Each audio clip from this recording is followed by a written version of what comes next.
গণনা কেন্দ্রে শুধুমাত্র কেন্দ্রীয় সরকারি কর্মী থাকা নিয়ে তৃণমূল কংগ্রেসের করা মামলা, আর সেই মামলাতে সর্বোচ্চ আদালত কোনো রকম অতিরিক্ত নির্দেশ দিল না এবং এটা স্পষ্ট করে দিল যে নির্বাচন কমিশনের যে নির্দেশিকা তাই বহাল থাকছে।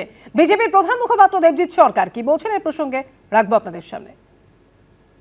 গত 15 বছর ধরে যেভাবে মানুষের গণতান্ত্রিক অধিকারকে বাজেয়াপ্ত করা হয়েছিল, রাজনৈতিকভাবে যেভাবে রাজ্য সরকারি কর্মচারীরা নির্বাচন কমিশনের অধীনে কাজ করতে গিয়ে টিএমসির ফ্রন্টাল অর্গানাইজেশন হয়ে কাজ করতেন ভোটের সময়, সেগুলো বন্ধ হওয়া দরকার ছিল।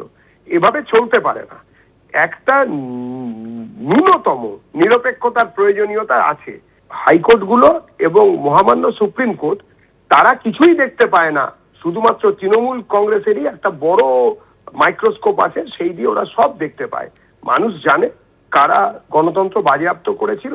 সমস্ত সিস্টেম যদি উঠেও যেত, তাহলেও গণরোষ আছড়ে পড়তো ইভিএম যন্ত্রের মাধ্যমে তৃণমূল কংগ্রেসের বিরুদ্ধে।